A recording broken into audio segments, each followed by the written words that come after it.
तो मेरे साथी, तो कैसे हैं आप लोग। उम्मीद है कि आप लोग बहुत अच्छे होंगे और स्वस्थ होंगे, मस्त होंगे। आप लोगों की पढ़ाई लिखाई बहुत अच्छी तरीक़ा से चल रही होगी। तो आज हम लोग देखेंगे संज्ञा। संज्ञा क्या है, इसके कितने प्रकार होते हैं, यह देखिए। किसी व्यक्ति, वस्तु, स्थान, कोई भी व्यक्ति हो, किसी भी स्थान हो, किसी का नाम हो, किसी भी वस्तु का बोध हो, उसे क्या बोलेंगे, संज्ञा। जैसे राम, बुखार, बुढ़ापा, दिल्ली, हरियाणा, पंजाब, राकेश, मोहन, सीता, गीता, रीता, बुखार, सर्दी, सुंदरता, ये सभी क्या है, संज्ञा है। क्या है, संज्ञा। और इसके 5 प्रकार है। संज्ञा का 5 प्रकार देखेंगे, उसके पांचों प्रकार को अच्छी तरह से हम पढ़ेंगे। देखिए, इसका है पहला व्यक्तिवाचक, दूसरा जातिवाचक, तीसरा भाववाचक, समूहवाचक और दर्दवाचक संज्ञा। संज्ञा के कुल कितने प्रकार है, 5 प्रकार। पहला है व्यक्तिवाचक संज्ञा। क्या, व्यक्तिवाचक संज्ञा। जिस शब्द से किसी व्यक्ति, वस्तु का बोध हो, उसे क्या बोलेंगे, व्यक्तिवाचक संज्ञा। कोई एक, देखिए, किसी एक वस्तु या एक व्यक्ति के बोध हो, उसे क्या बोलेंगे, व्यक्तिवाचक संज्ञा। जैसे राम, मोहन, सीता, गीता, एक ही है ना सब। सीता, गीता, रीता सब एक है, दो तो नहीं हो सकता। नाम के हो सकते हैं दो, पर एक ही गीता होगी ना कोई। गीता एक जैसा तो एक ही होगी, एक तरह दो तो नहीं हो सकती। दिल्ली, दिल्ली एक है। पंजाब, पंजाब भी एक है। भारत, इंडिया, पाकिस्तान, अमेरिका, ये सभी क्या है, व्यक्तिवाचक संज्ञा। जैसे देख लीजिए, राम, सीता, भारत, दिल्ली, पटना, ताजमहल, लाल किला, ये सभी क्या है, व्यक्तिवाचक संज्ञा। इससे एक व्यक्ति या एक वस्तु का बोध होता हो, उसे व्यक्तिवाचक संज्ञा कहते हैं। संज्ञा के टोटल 5 भेद हैं। जातिवाचक संज्ञा। अब क्या है दूसरा, जातिवाचक संज्ञा। देखिए इसमें क्या कहता है, जिस संज्ञा से किसी जाति के संपूर्ण यानी सभी पदार्थों का बोध हो, उसे जातिवाचक संज्ञा कहते हैं। यानी कि जिस संज्ञा से सभी व्यक्ति यानी कि सभी पदार्थों का बोध हो, उसे जातिवाचक संज्ञा कहते हैं। जैसे गाय, बकरी, लड़का, लड़की, शिक्षक, विद्यार्थी, यानी कि हम लड़का बोलेंगे तो किसी का नाम लेके बोलेंगे, जैसे कि अंकित, तो एक ही हुआ अंकित, वो चले गया व्यक्तिवाचक में। और लड़का बोलेंगे, लड़का को बुलाओ, वो लड़का, जैसे कि लड़का, यानी कि लड़का में सब आ गया, किसी एक का तो बात नहीं हुआ। औरत, यानी कि सभी औरत, एक औरत नहीं, औरत एक नहीं, औरत का नाम लेंगे तो दुनिया में जितना औरत है सभी का नाम हो गया। फिर देखिए लड़की, सभी लड़की, जैसे बोलेंगे गुड़िया, तो गुड़िया तो व्यक्तिवाचक में चले गई। लड़की, गुड़िया को ही बोलेंगे, वह लड़की, तो कौन सा लड़की, यानी कि दुनिया में तो बहुत सारी लड़की है, सभी का बात हो गया।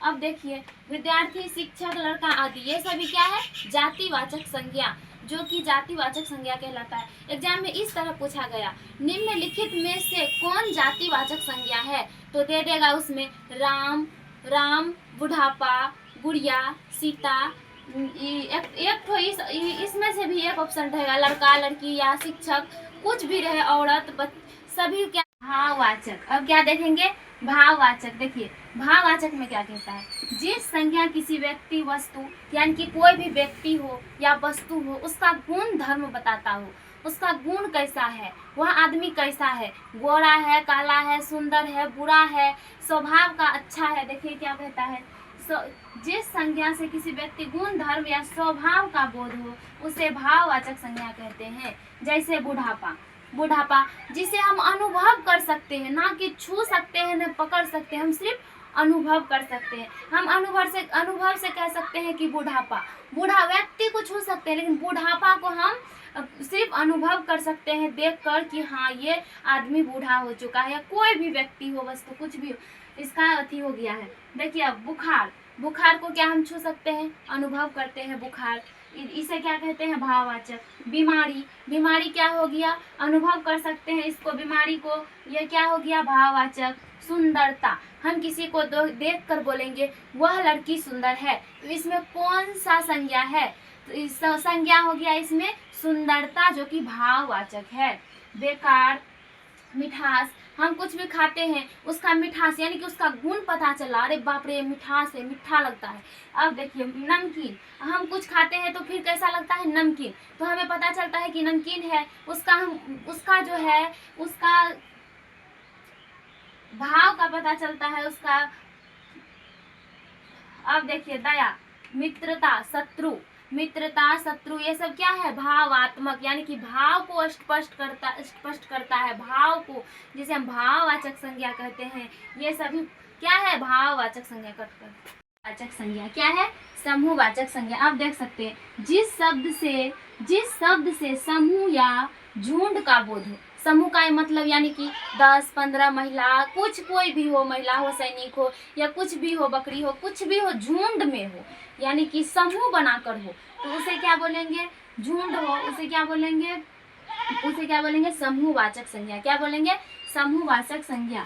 देखिए इसका उदाहरण, जैसे कि सभा, यानी कि सभा में एक व्यक्ति तो नहीं रहता है, उसमें बहुत सारे व्यक्ति एकजुट होते हैं कोई भी सभा करने के लिए। मेला क्या एक व्यक्ति देखने जाता है, बिल्कुल नहीं, मेला में अनेक सारे व्यक्ति होते हैं जो कि झुंड में सभी मिलकर मेला देखते हैं। गुच्छा, हम कह सकते हैं अंगूर का गुच्छा, जैसे कि लीची का एक होता है, नहीं, बिल्कुल नहीं, वो गुच्छा में ऐसे करके बहुत सारे एक साथ फल होते हैं। भीड़, जहाँ पर भीड़ हो उसे समूहवाचक संज्ञा बोलेंगे। सेना, कहीं भी एक सैनिक नहीं होते हैं, वहाँ पर बहुत सारे सैनिक होते हैं, झुंड बनाकर, समूह बनाकर। है द्रव्यवाचक संज्ञा। क्या है, द्रव्यवाचक संज्ञा। जिन वस्तु को नापा या तौला जाता है, जिन वस्तु को नापा या तौला जाता है उसे द्रव्यवाचक संज्ञा कहते हैं, और जो कि पेय पदार्थ के रूप में हो, यानी कि पीने योग्य हो, उसे क्या बोलेंगे, द्रव्यवाचक संज्ञा। देखिए जिन वस्तु को नापा या तौला जाता है उसे द्रव्यवाचक संज्ञा कहते हैं, जैसे कि सोना को हम नाप तौल सकते हैं, चांदी, पानी, यानी कि बोले थे ना पेय पदार्थ जो हो, तेल, घी, लोहा आदि को क्या बोलेंगे, द्रव्यवाचक संज्ञा। जो कि हम नाप या तौल सकते हैं उसे क्या बोलेंगे, द्रव्यवाचक संज्ञा। जैसे कि इस अनाज के रूप में भी हो जाएगा, गेहूं, चावल आदि, ये सभी क्या है, द्रव्यवाचक संज्ञा। सोना, चांदी, तेल, घी, ये सभी क्या है, द्रव्यवाचक संज्ञा। तो आज का हमारा संज्ञा समाप्त हो चुका। Thank you.